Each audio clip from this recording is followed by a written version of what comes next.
Oh, is it going? There we go. Hey, everybody. If you are watching this, then you're in for a treat tonight because this is the Dirt on Gardening podcast. I am here. I am awaiting my host with the most. I should go ahead and mute that so that way there's not an echo. We got this here. I want y'all to share this with the people. If you're watching this in the Futuro, I want you to do the repost button. So don't deserve a repost. Hey, everybody who are in here, we're going to be talking. I'm waiting for Gray to come up. And we got Gray. There we go. How's it going, brother? How's it going? I am good. How are you? Doing good, man. Doing good. Let me ask you this. You were doing a lot this weekend because you had a lot coming across your social media feed. What was going on with you this weekend, brother? Let me tell y'all. So while I'm doing this, I want y'all to tag people y'all want to see come up here, right? Use that little paper airplane. Send this to the people. Be annoying. So this weekend, and those of you on YouTube watching, throw some comments up. Let us hear you. Let us see you, right? Because we everywhere. So this weekend was the Caribbean Fest in downtown Raleigh, North Carolina. I went out there. A friend I used to live with, she was like, Derek, you want to go to that thing? I said, sure. And I really wanted to go to the Caribbean Fest because I like looking at beautiful people. Okay, I'm lustful in my heart. Y'all pray for me. Okay, I wanted to see the people have dressed a little bit and see some of the food that was out there. But I really want to see that dressed people. Well, I got out there and it was stupendous. I had such a beautiful time out yonder showing the people Black folks doing what Black folks do. And it was real beautiful, Gray, because North Carolina is a red state. Large groups of Black folk anywhere in the United States is looked at in a rough spot. But we was able to be Black and proud and loud. Nice. The whole weekend. And it was beautiful. I wasn't out there the whole weekend, but it was beautiful. How about you? What you get into? Well, I just want to say first, that Caribbean Fest sounds fantastic. One of these days, maybe I might have to come out there and we go together, brother. Let me know. I will be right out there. But the weekend was fun for me. I'm pretty sure you saw the announcement. I have been accepted as honored to be the spokesman for Thrive Roots. I'm super excited. So I made that announcement on Friday. My father-in-law came in town because he was celebrating his birthday. And then, of course, he was celebrating my good news. And so we hung out the weekend and had a good time. And I'm going to tell you this. My father-in-law, it's funny. His nickname is Butch, right? And I'm his Sundance Kid because, whenever we're rolling together, we're rolling deep. We love to see it. But I'm going to tell you, we had a little fun. And we were drinking some adult beverages. And I'm going to just say, my 72-year-old father-in-law drank me under the table. Yeah. Oh, my goodness. He's a professional with it. He knows how to hold it, huh? Yes. My He God, knows how to today. hold it. But it was a good weekend, man. It was a good weekend. Well, congratulations for you. If any of you are commenting, I was about to say my comments stopped, but I see them now. I was like, why don't I see them? I'm waving at everybody now. We're waving at everybody. So we got Waleed up in here. Hey, Waleed. I just gave you a whole new name. We got Wade Lee up in here. How's it going? I thought you were saying we had Wale in here. I was like, Lord, I'm rooting for everybody that's Black too. I was about to say, we got Wale in here. Y'all tag Wale. We need all the rappers. Tag every rapper you can think of right now. Okay, so from Salt and Pepper. So y'all tag up to do this shit. That's so I love it. Hey, Ray. Yeah. So we are here today. And we're going to keep a light conversation. Y'all ask your questions away. We're going to talk about some secrets of trade, I believe, that we do. Some things that, we like to give away. I don't often like to give away my secrets for free. The fact that y'all get to be able to watch this is beautiful to me. So, again, those of you on social media, Instagram, or our YouTube, we are on like 3 or 4 YouTube channels. And both these Instagram pages, please ask us your questions. Because we got a botanist and a horticulturist. Because you're doing all of that. You have all that acreage out there. All that acreage. Well, the thing about it is I've never met a plant that I didn't want to grow. But I thought about something. On Saturdays, I do a little podcast in the morning, right? It's Mornings with Gray. And it's funny because I was talking about container soil this weekend. So I'm going to ask you the same question I asked on a podcast. What's the difference between dirt and soil? Because a lot of the online social media groups are always talking about dirt versus soil, dirt versus soil. Well, you're the botanist. What's the difference between dirt and soil? Even though the name of our show is The Dirt on Gardening. It really is the dirt on gardening. So look, here's the difference. For the people who want this answer, I'm going to give it to you. The difference between dirt and soil is dirt has no life in it, and soil is living. But I want you all to know, as a North Carolinian, okay, they are interchangeable to me. Now, I don't say that that's right. And somebody used to stop me. They be like, we don't have dirt, we have soil. And I'm like, yeah, whatever. When you go inside, you don't say, oh, I'm soil. You say, I'm dirty. That's just me. But again, I know that's the answer the people want. Yeah. And I mean, you're right. You're right. You know, and that's what we were talking about. Is dirt is essentially, you know, it's devoid of life. It's not going to have that microbiology in there. It's not going to have that the protozoa, the bacteria, all those things you need to foster life in a plant. It's not going to be there in your dirt, but your soil is going to have all that. But you're right. I mean, it's one of those things that, you know, you say it enough where most people know what you're talking about. Like, for instance, you guys know that I'm a mechanic in my other world, right? Mm-hmm. The thing that runs your vehicle, the heart of your vehicle, is called an engine, but everybody and their mama calls it a motor. A motor is an electrical device. But, you know, enough people say it where it's like, okay, yeah, I know what you mean. But no, it's actually called an engine. So you just got to let it go, right? Like Teddy Pendergrass said, you got to let it go. Looks like another love TKO. That's where I was going. So hey, Jimmy. We got all the people in here that didn't ask your questions. You have probably combined at least 20 years, 40 years of growing experience, I'm sure. I'm trying to think. I started growing plants as a child. I started growing plants good as a teenager. I was maybe like 15 or 16. Definitely below 17. I'm 35 now. So yeah, that's 20 years. You have at least 40 years of experience of growing people here. So you can ask us questions. We'll give you some good answers or tell you where to go. Well, Wade, Plants by Wade just had a question for us, and it's about reusing soil. Yeah, it's about reusing soil. What he said? He said, can you reuse soil? Or do you recommend a fresh soil? That's a good question. What you gonna say? It really is. And I'm gonna say, look, I'm cheap. So Derek always talk about all these acres I got around here. But look, I do have a lot of growing beds. And I will reuse soil in a heartbeat. I don't get rid of soil. I've seen people throw soil around. I'm like, that is some premium soil right there. You can refresh that. You can add things to that. You can amend that soil. I don't throw soil out. No, I reuse it. But you, Derek. Now, I'm going to tell y'all my trajectory because I want y'all to often know where I came from. When I talk about a lot of the stuff I do, especially about these plant hacks, I really talk about it like I do because I used to do a lot of those things. So back in the day, Derek used to be like, I'm going to take the soil and I would rotate it out. And I would rotate it out and put it with earthworms. Because, and when I say back in the day, I mean when I was like, again, 14, 15, 16, right? Because, here's the thing, I knew in a book somewhere that earthworms regenerate and replenish soil. So if I can get them good, I can get everybody else good, right? My plants would be okay. And then at one point, I started just adding compost. Anyways, Terry, I started adding compost to everything heavily. I would take the soil out and turn it and do all these big things to it. So all these pots, take it out, do all this stuff. And I, at now the big age of 3-5, do this.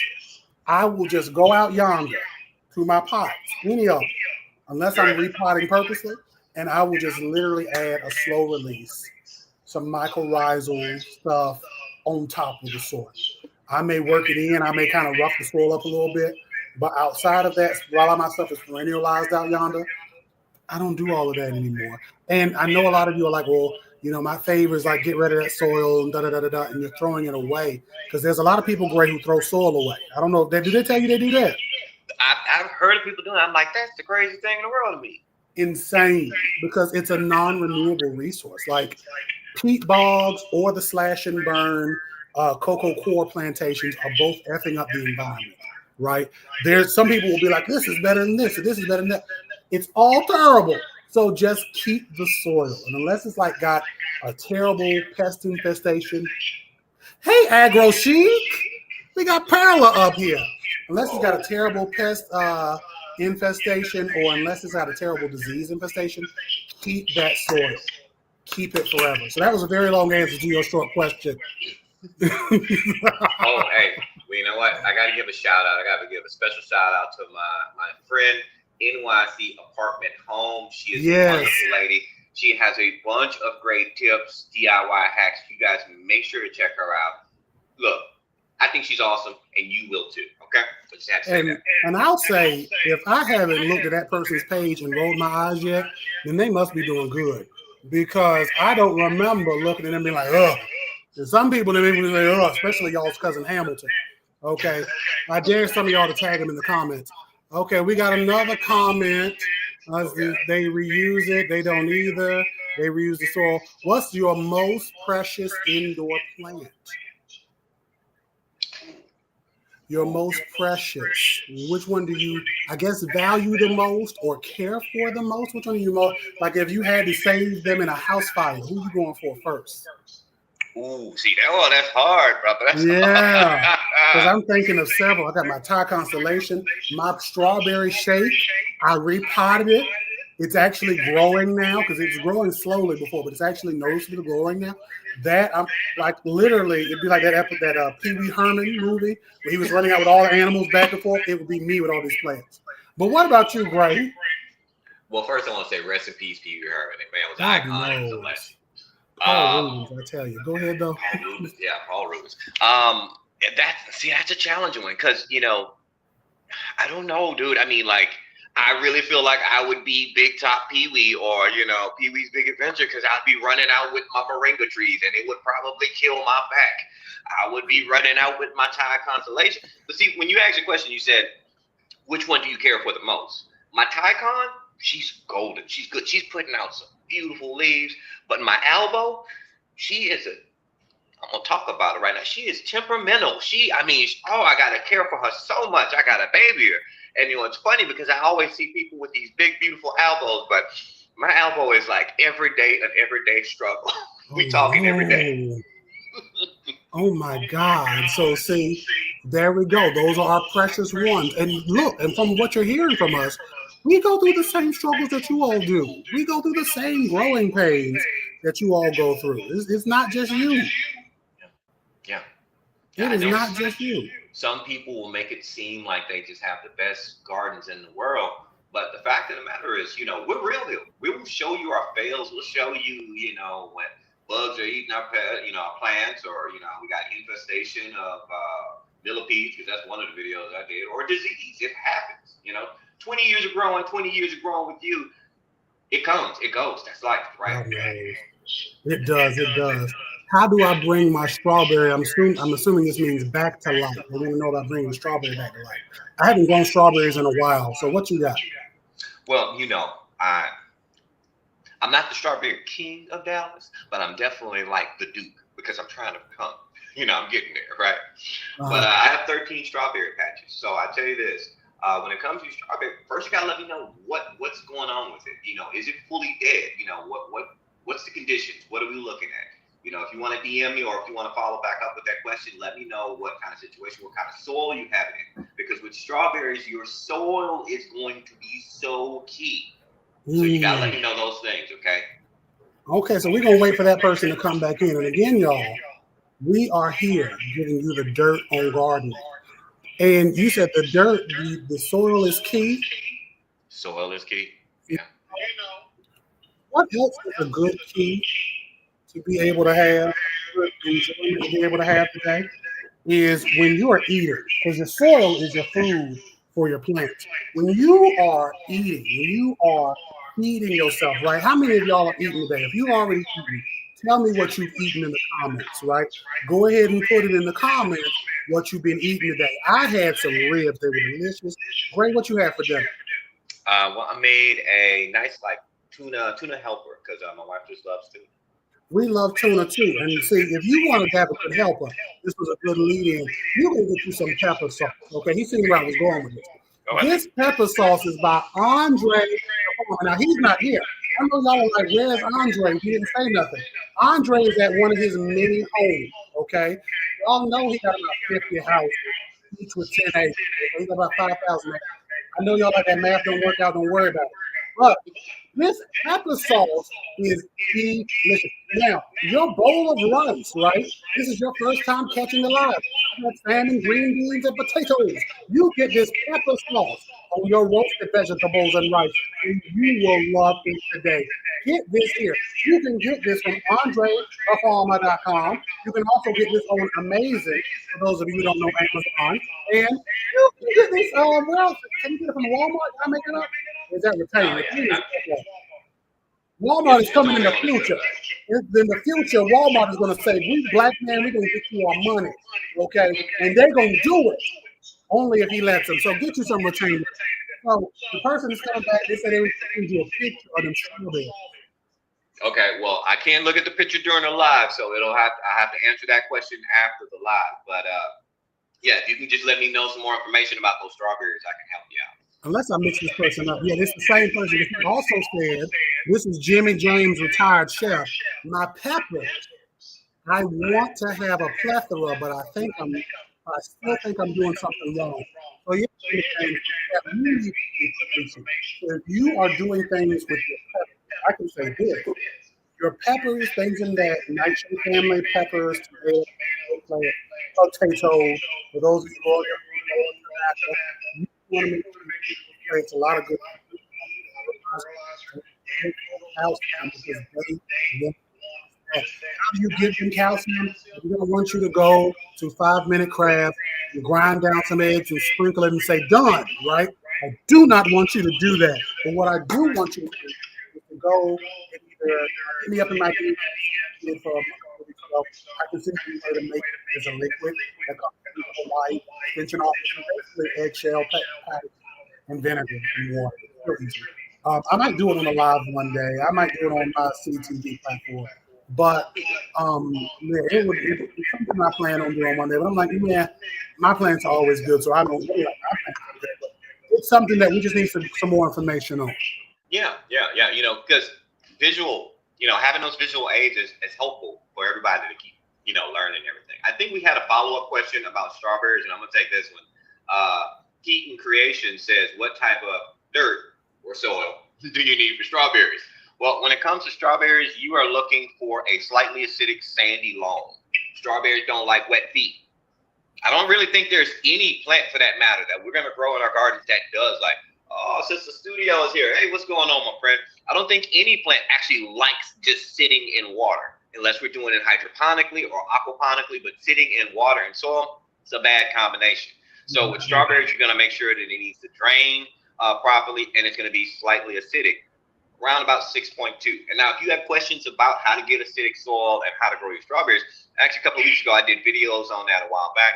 And if you DM me, I can send you my specific strawberry soil recipe. I have no problem with sharing it for free. For free!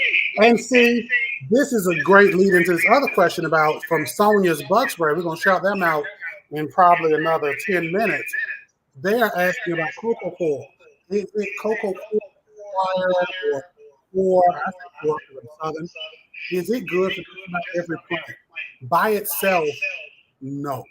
With stuff, yes. Like you can take. It is my express belief, and this is something that I used to do on a lot of lives, right? I don't mix soil on live anymore because people didn't tune in, and it's really a thing that I do tactile for me. I don't know about you, but for me, the tactile movement of just mixing soil, I play some music, maybe I go up the ladder through the roof. Those of y'all who catch that. Did you get some of the pepper sauce in your eyes?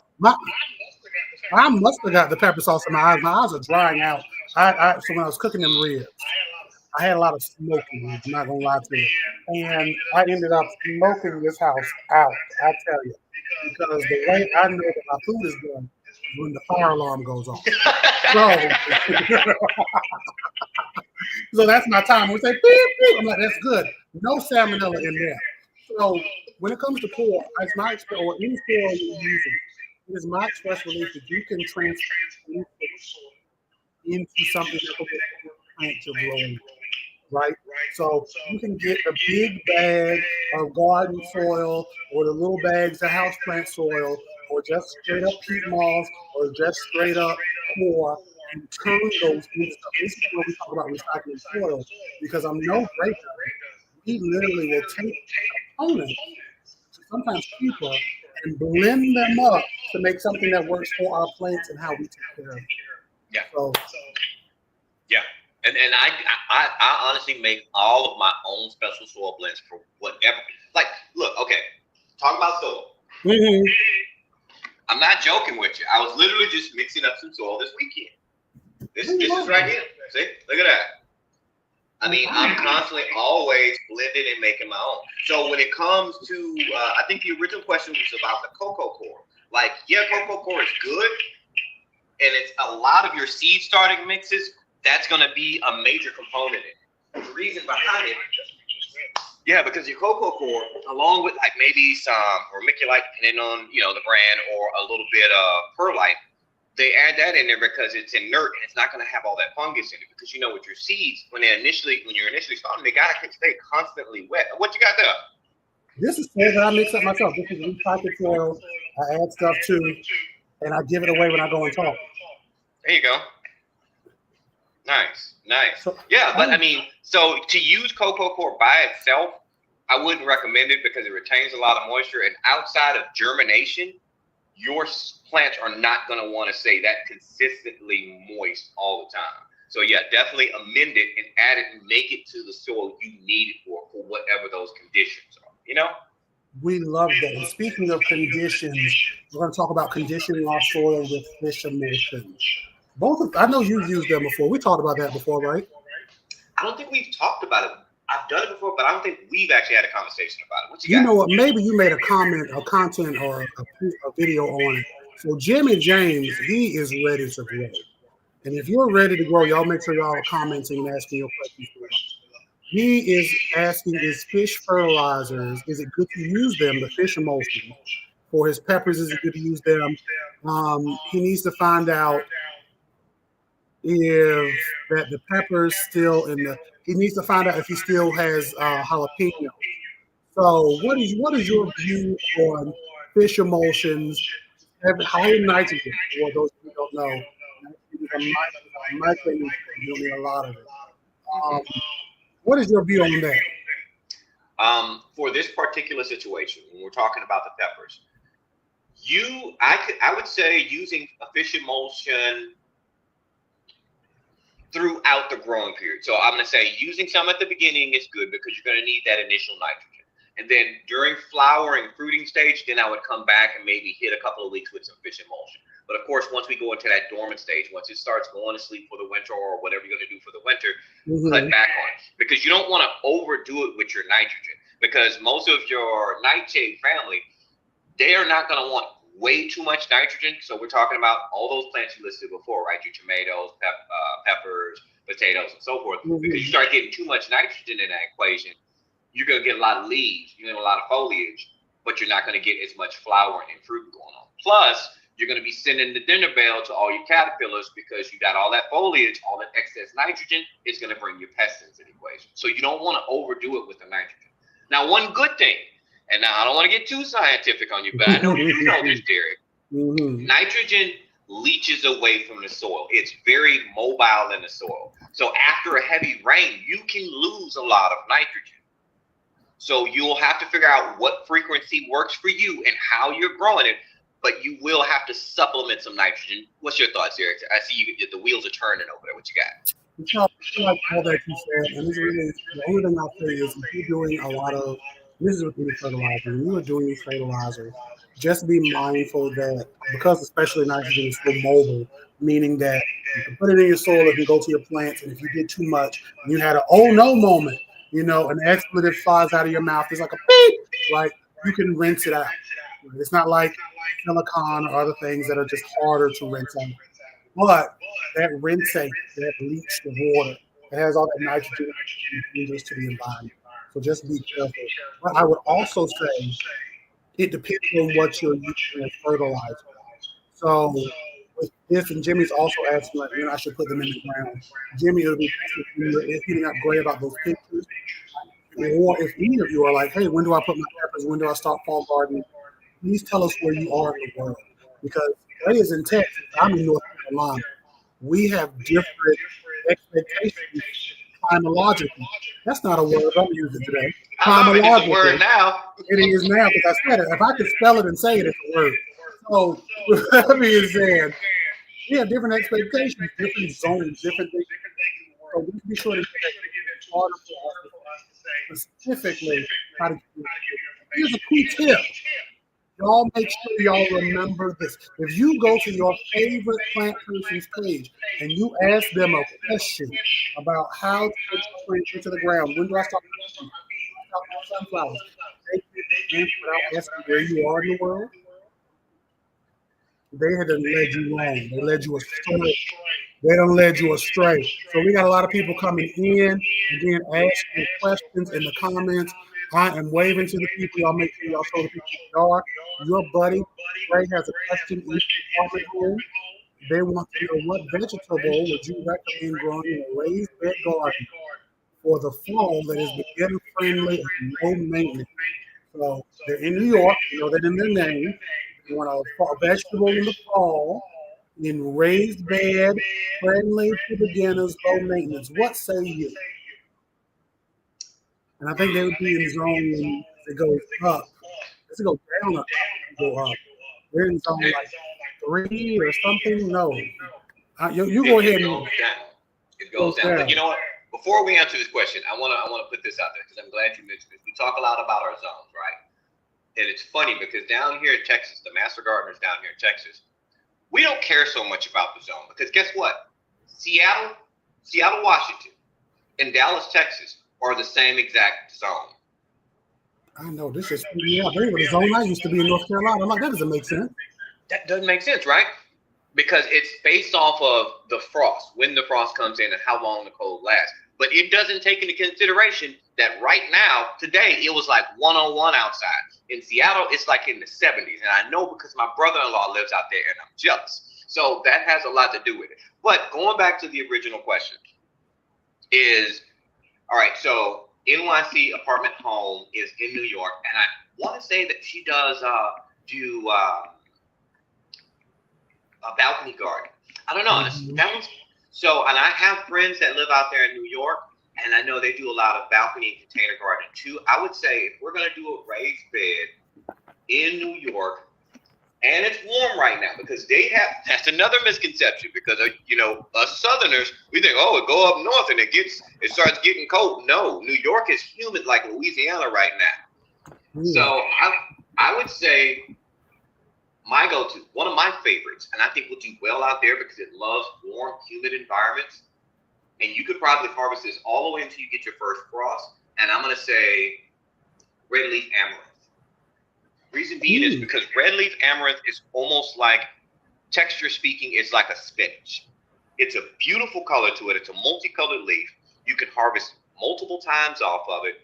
And it does well in the hot, humid areas. You can cook it real easy. It sautés down really good with like some onions and some garlic. Mm-hmm. That would be my recommendation right there because you can do so much with red leaf amaranth. Plus, it has a lot of protein in it. Granted, I'm not a nutritionalist, so I'm not telling you what kind of diet you should have, but I'm saying it does have a lot of protein in it, and it's a really good leafy green to grow for a fall garden, especially in your environment. We'd love to see it. So I would go with, I looked it up, in every county you're in, Party People, you have a cooperative extension office. So I just went to New York Cooperative Extension, very loose Google. I know New York is big, but whatever. I would say either radishes, because you can grow a radish in Germany under the week. And then bumper crops. You can basically wait like 3 days, more seeds. You can eat those of you love to taste or garlic. I love to taste the garlic. You put them in, you're good. Beet, I've not been able to have luck starting beets. I don't plant them deep enough. I feel like I feel like if I just wet the soil and then plant the person planting and letting it will be better. But that's what I would say. So look at us going. Let's see. We're talking about, so we talk more about this. This is a good question, and this is going to be very, giving us very good mental container, mindset is here from Sister Studio. Oh, that's great now. That's your friend. They asked us a very cerebral question. Is nutrient loss more or less if plants are in containers versus in ground? See, that's what I'm talking about. Sister Studio always hits you with the deep ones. I like that one. That's a deep cut right there. That's making. What did Arsenio Hall you say? Something to make it. I like it. And not to be ambiguous with my answer, but I'm going to say it's going to vary depending on the container.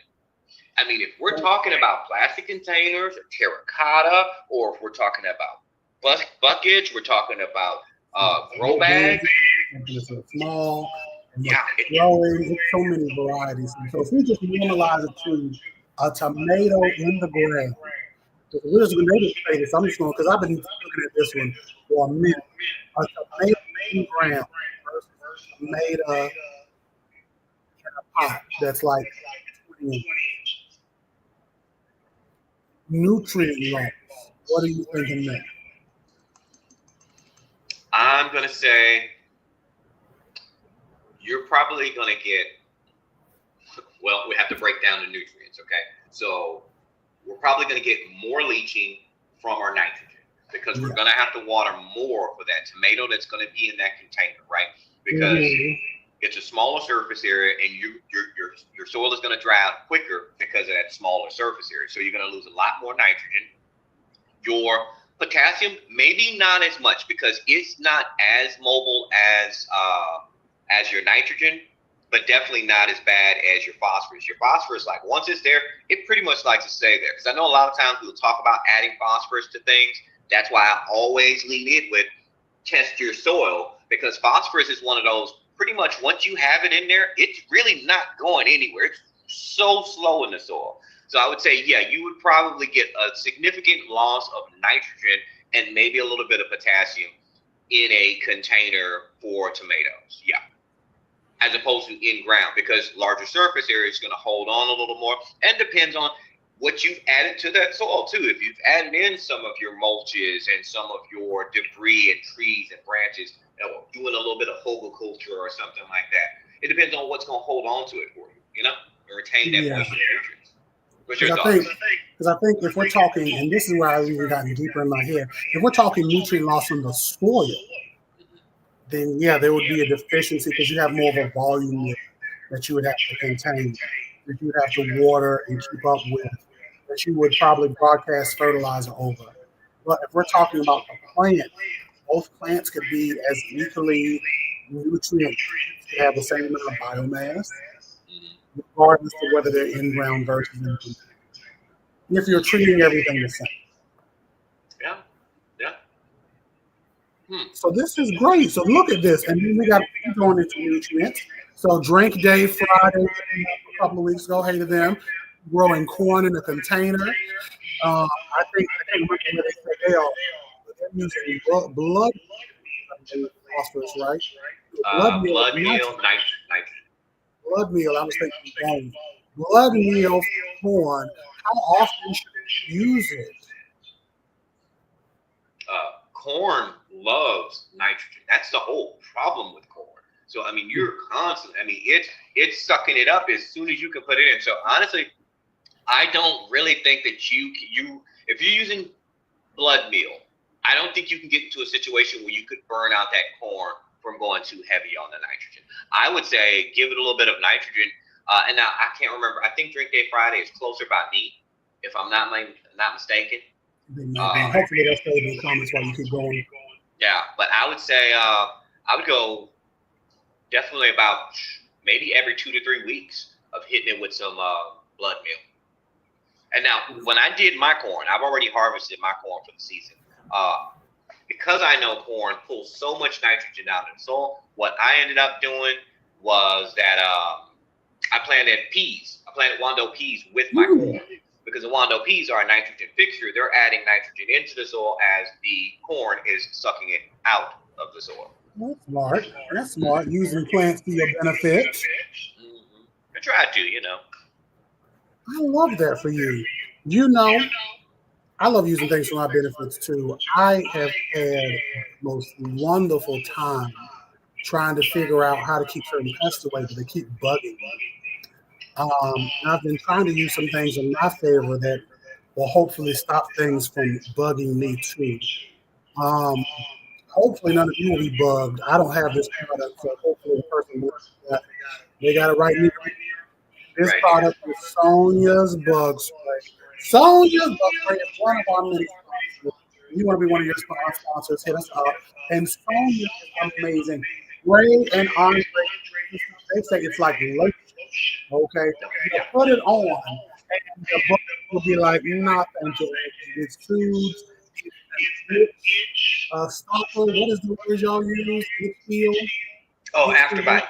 Afterbite. There we go. I can never think of it. An afterbite.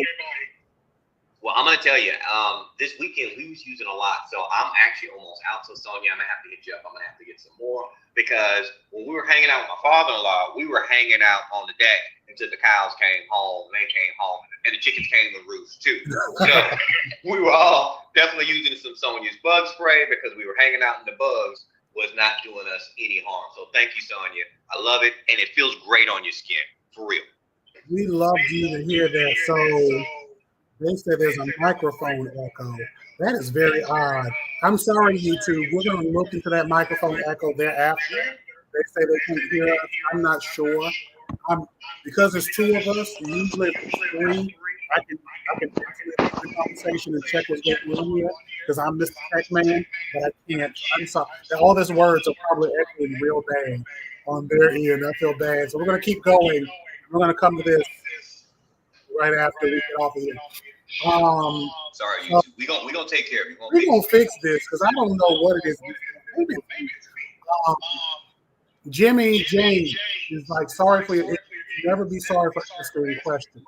Never be sorry for asking questions. They want to understand and learn about their plants. This is why we're here, right? I will tell you all to you're blue in the face to go to Master Gardeners like Gray, to go to Cooperative Extension. Right? I love that you all come to me. I'll answer all of your questions. But Cooperative Extension in your counties, if you were your taxes paid for these people to go, your money in Texas, whatever part of the world that Gray is in, paid him to be able to get a beautiful cowboy hat. They don't pay Master Gardeners, but they paid the service to be able to get him trained, right? And add to the experience and the knowledge that he already had. So you're literally getting your money worth. Often to get a lot of resources for free. So never feel bad for asking us questions. Never. Yeah, that's what we're here for. But to Derek's point, if there's ever a moment when I'm not getting to you soon enough, because you know I try my hardest to answer every single question. Like Derek said, that Cooperative Extension is right there on Google, and that science-backed, real information. It's no hype. It's no speculation. This is all scientifically proven information. Like you can literally go to California's. What is it? I think California. Their extension is University of California, if I'm not saying UC. Go onto their website, type in your pepper problem, and I'm pretty sure they could probably have an answer faster than I can. So check them out. But yeah, always keep the questions coming. That's what they're here for. There's no such thing as a bad question. Unless you start asking us about banana water. That might be a hot button subject. It will make me pass out. I will be like, and pass out. That's what will happen. That is exactly what will happen. And we don't want that. We don't want that. It's IC Davis in California. I'm sorry. Thank you. Our wonderful sponsor, Retain Spray, says IC Davis in California. Thank you. We love this. What do you got to say about mealybugs? They suck. Mealybugs suck. What's the problem? I didn't see the question. They have an infestation of mealybugs. They have a problem going on with. They just said mealybugs. So, can you give them some help with mealybugs and how to deal with them? Yeah, I definitely will. Well, I mean, now to that effect, all right, what's the problem you're having with the mealybugs? You know, let me know how many plants is it affecting, and I will help you as best as possible. There we go. While they're doing that, my bugs are those darn cats. For those of you dealing with cats, there's something I usually say that I won't say here because we'll be demonetized. We're not even monetized yet. They will preemptively demonetize us, so I'm not going to say what I'm thinking. But if you're dealing with cats, build a barrier. Like you can go to your Home Depot or your Lowe's. I prefer that you go to Lowe's because I'm trying not to go to Home Depot anymore after some recent political developments. And you can get it's not cattle paneling. It's like a horse panel or something is really rolled up like sheets of fencing.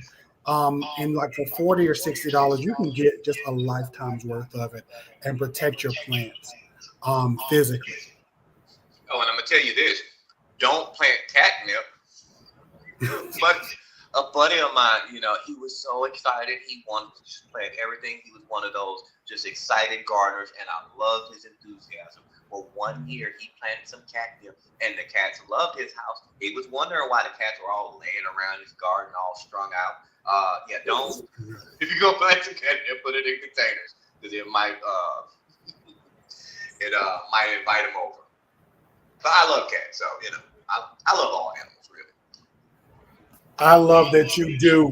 So we got the cats that are coming in, the cats in the cradle and the silver spoon. Those of you who are like where to go again, it's operative experience. So let's see here. Just received an invitation to the 2026 class for Orange County. We love that. Congratulations, Vicious. Nice. Here, you was told coffee ground. There are some smells, fields, and coffee grounds. There's a lot of things that are supposed to keep animals away, right? So when it comes to coffee grounds and orange peels and garlic powder and black pepper, some of it is if it's an irritant where they smell it and they get irritated. Black pepper, cayenne pepper, hot pepper flakes, like those things will keep them away. Soaps and urine, your urine, coyote urine, all this other stuff. Give it a shot. There's some science to some of it, but if it rains, then it washes away. You got to kind of reapply it. So a physical barrier is often what I would say. Yeah, and as it decomposes too, because I mean those coffee grounds, we're talking about spent coffee grounds. In 2 to 3 months, it will have broken down and decomposed, and that's when you actually start getting some benefit of putting coffee grounds in your garden once it actually decomposes. But yeah, so when using some of these methods, you definitely have to, like Derek, I'm gonna agree. Look, see, I'm co-signing on. I'm saying, yeah, you definitely need to go with some kind of mechanical barrier. That'd be your best approach. And now we never got a follow-up on the mealybug question, but I can't leave it out there in the ether. My recommendation is that if you're having a problem with mealybugs, the best thing you can possibly do is go through and hand remove them. You know, get you some alcohol spray and kind of wipe down all the surfaces of your leaves to kind of, you know, hand pick and get those mealybugs out of there. A better approach might even be like a neem oil because you want to affect their gastrointestinal system and kind of get them out. But when you're using your horticultural oils, and I always say this, make sure that you're doing it either in the early hours of the morning or you're doing it in the late hours of the afternoon because you don't want to do it in the heat of the sun because this is an oil and it could potentially bake your foliage. But when you're applying it, make sure you're hitting it on both the top and the bottom and the stems. Get everywhere you possibly can that those mealybugs might be hiding because they like hiding in those things. Exactamundo. And going back to the cats, we were talking about that. A person on YouTube had said, "Can't cats keep squirrels away?" They will. A cat, an animal will scare your squirrels away. I cannot stand squirrels. And our next podcast, we'll hopefully talk about like the pests that we've dealt with. Because there's a story about a neighborhood of squirrels that will never forget my name. But cats can also F up an environment. You don't want that to happen. And take out all sorts of wildlife. So don't, if you're your cat outside to scare things, that's one thing. Don't let them go and run ramshot elsewhere. Yeah. I mean, because I know some people like to allow their cats to kind of roam free during the day. I mean, my cats, they live indoors. But if you're going to do that, make sure you do the right thing, get them spayed or neutered, because feral cats, I mean, they can neutralize your whole entire bird population in a neighborhood in like over a couple of months. So make sure that you are doing the right thing and make sure you get them spayed and neutered, so you're not killing all of your avian population. Because they're the best thing for pets. Okay, Bob Barker, get them spayed and neutered. You might as well have a little long mic. Look, everybody loves my mic on the stick. Let me get the mic on the stick. And make sure you get them spayed and neutered. Come on down. I love that. And so again, those of you who are asking the questions, we end this at 9. Okay, so go ahead and get your fingers typing, right? Get your fingers typing. One person said Andre has suggested fake snakes to repel squirrels and worse in your yard. You can definitely do fake pests, like to keep out your meat every so often. It's better than real snakes from people. I mean, give it a shot. Give it a shot. So while we're talking about pests and we're talking about ways of being able to maintain our garden, what's some way we can maintain our tools in the garden? Do you ever have to maintain or retain your tools? You know what? I do. I love this lead in. I do. And when it comes to maintaining tools, what do you suggest we use? I say we use Retain. Retain is a wonderful, completely organic lubricant that you can use to desanitize your tools, because let's face it, when we're doing these propagations, when we're doing these graftings and stuff like that, or when we're just doing natural pruning, we potentially could be spreading plant disease to our other plants. So make sure you lube up your tools with some Retain, because it will definitely help you retain your tools, and way better than alcohol or bleach or anything like that, because that can rust your tools out. We love it. We don't want our tools to be rusted out. We want our tools to be good. So retain them for longer and get you some Retain today. Apparently, I want you all to know that they are having a giveaway on the 21st. They're going to be giving away that pruner cleaner on Melody's birthday. So give happy birthday to her. You can get it from Walmart.com. You can get it. Again, I would prefer you to go to Home Depot. But if you go to the Amazon, RetaiNspray.com, or Walmart.com, you can get you some Retain today. We had a question on YouTube that I skipped over. And Miss Cheryl said, you ain't fitting anymore me. She said, you ain't fitting anymore me. And I already can hear y'all. And y'all ain't fitting anymore me. He had a bad infestation on the corn stalk. Looks like 3 bugs and ants. Do I know, or we know, it can be different next year? Yes. And Miss Cheryl is my friend. So I'm gonna make sure, and I know we got to echo, but I'm gonna try to say this as best as possible. Companion planting. Honestly, that's one of the best things that I can recommend, because I've had Japanese beetles all over my garden this year. But guess what? Because I did so much companion planting, they only ate like 2 plants, but that's okay. The one plant that they ate was my nasturtiums. That's what my nasturtiums were there for. They're a trap crop that I use them to deter the pests from eating my other plants. And the second plant that I had out there with my around my corn and the rest of my crops was basil. I do a lot of basil. So I would definitely recommend you putting some companion plants around that garden to try to block those pests as best as possible. Now, it's going to be a challenge. The reason why I'm recommending basil to you, now, Ms. Cheryl, I'm not sure exactly where yet, but I'm recommending basil because corn can get fairly tall, right? Basil can also get tall. What you're going to want to do to maintain your basil is prune it so that your branches are going upward, so it can kind of follow that same path of your corn, and it kind of goes invisible to your pests. Does that make sense?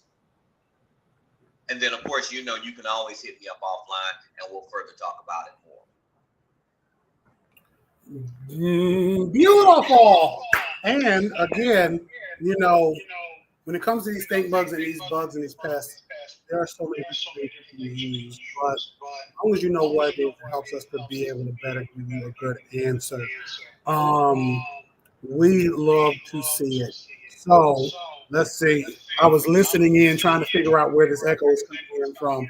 Hopefully, I pushed some buttons on YouTube, so it's still echoing. Let us know if it is. Right? So we are here doing the darn thing. We are talking about plants. We are You know answering what? your questions. What you gonna say? Sorry, I just got to interrupt you for a second, brother. Go ahead. Because, you know, I don't think as men, we vocalize when we appreciate each other. Like, you cool?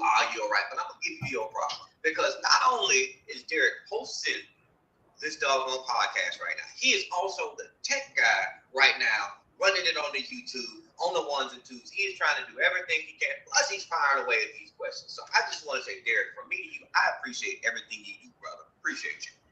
I appreciate you as well because God knows if I didn't have this neurodivergent things going on, family, I don't know how I would do all the stuff that I do.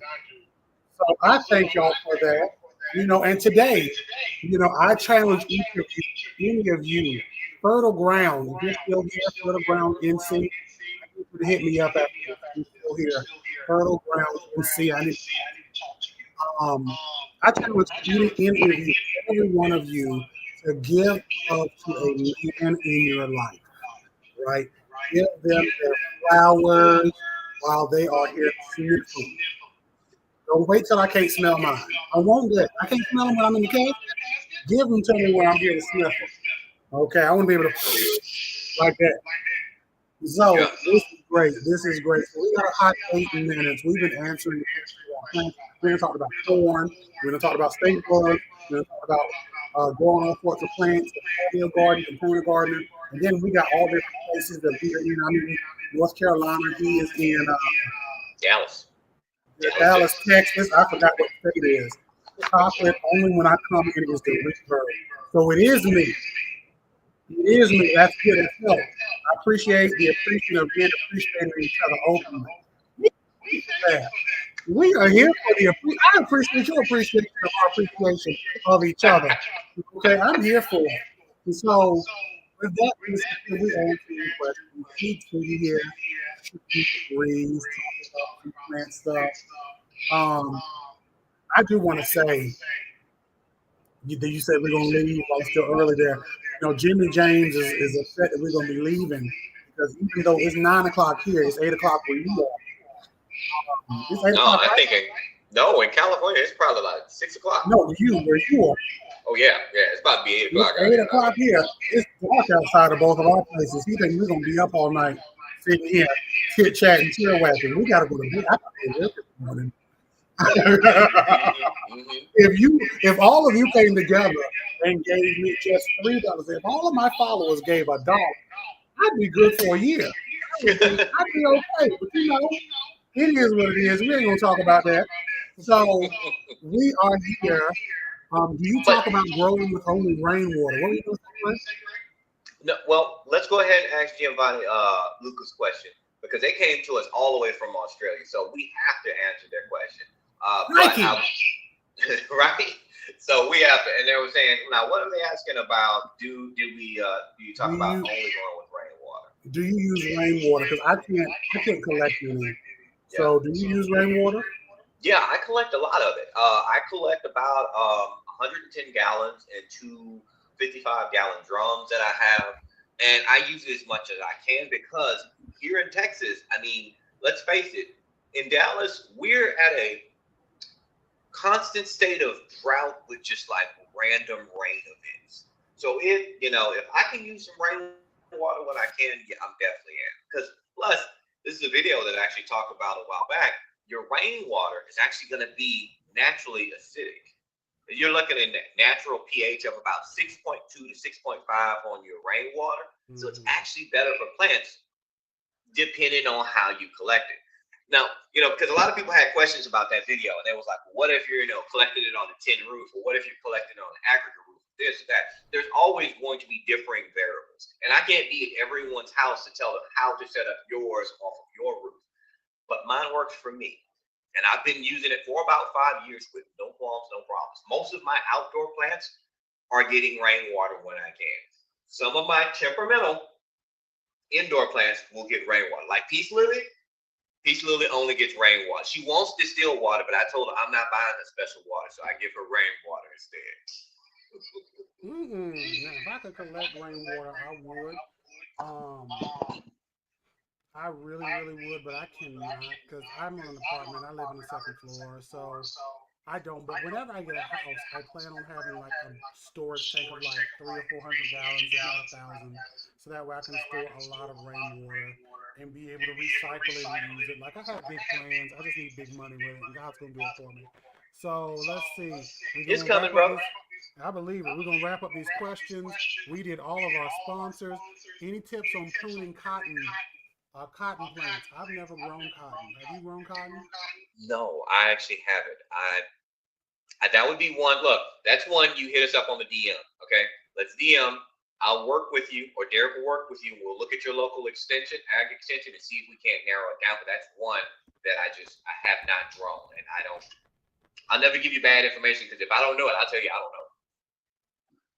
Good deal. And I do. If you do hit me up, ID Botanical. I know somebody who grows. I guess the button I pushed on YouTube didn't work because I guess they're saying I'm real bad now. I know somebody who grows cotton in South Carolina, and he'd be able to tell you. Let's see. We love the tips. Pill bugs are cool. They are. We got a hot 3 minutes. Pill bugs seem indestructible. Pill bugs are dope, but I mean, there's some heavy pesticides you could use to get rid of pill bugs. I just typically say I'm getting rid of wasp outside right now, and I know what I could use to like kill them, but I'm just trying to like scare them off because they're pollinators. I don't want to piss. I just want to get them away from my patio.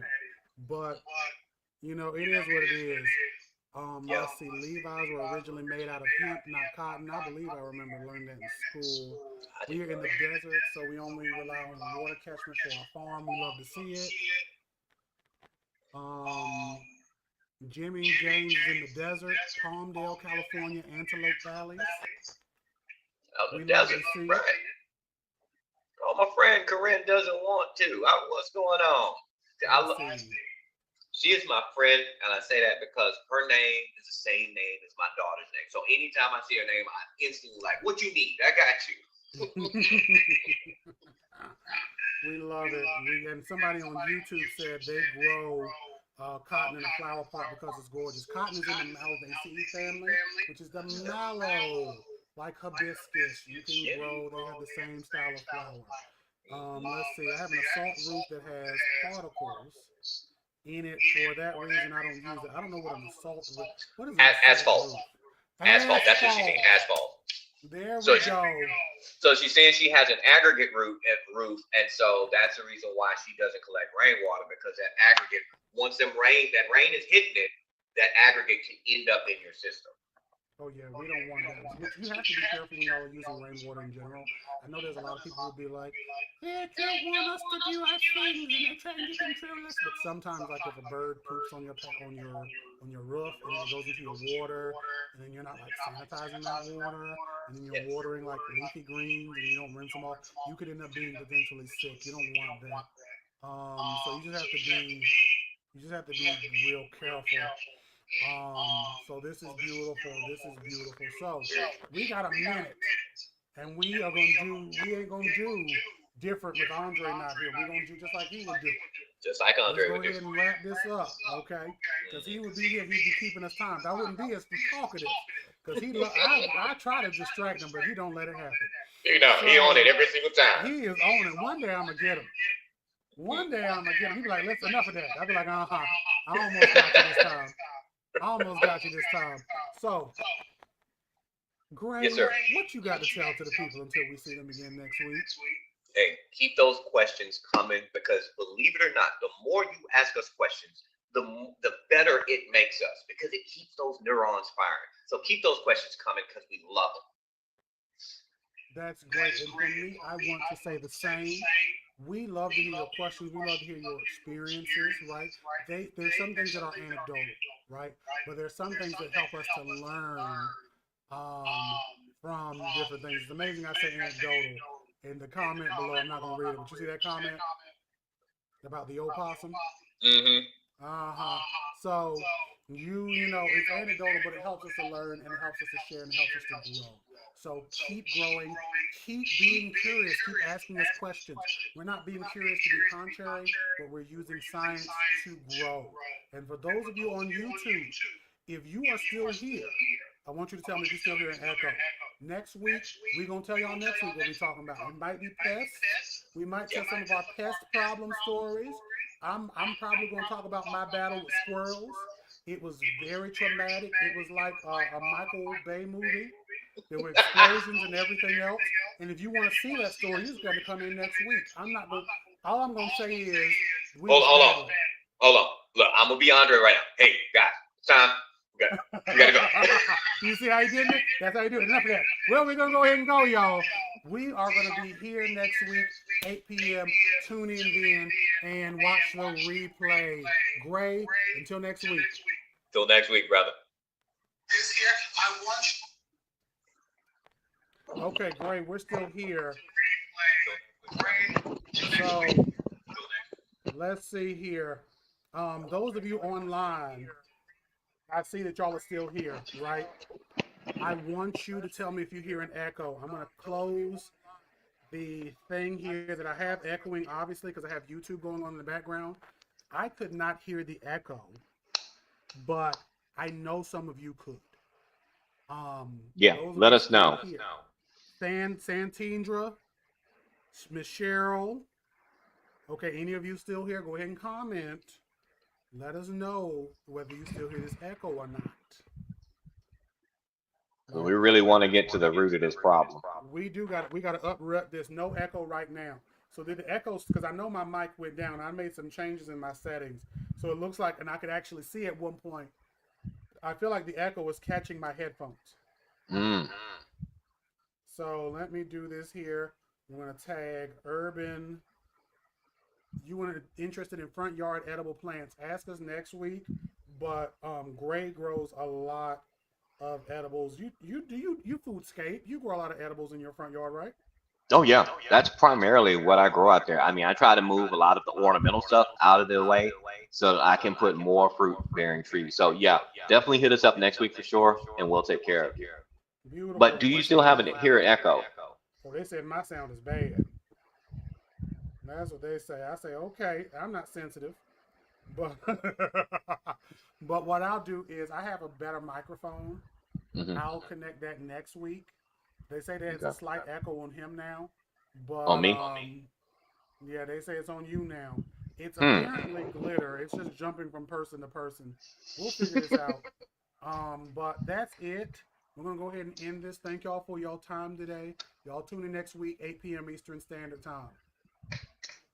And boom, there we go.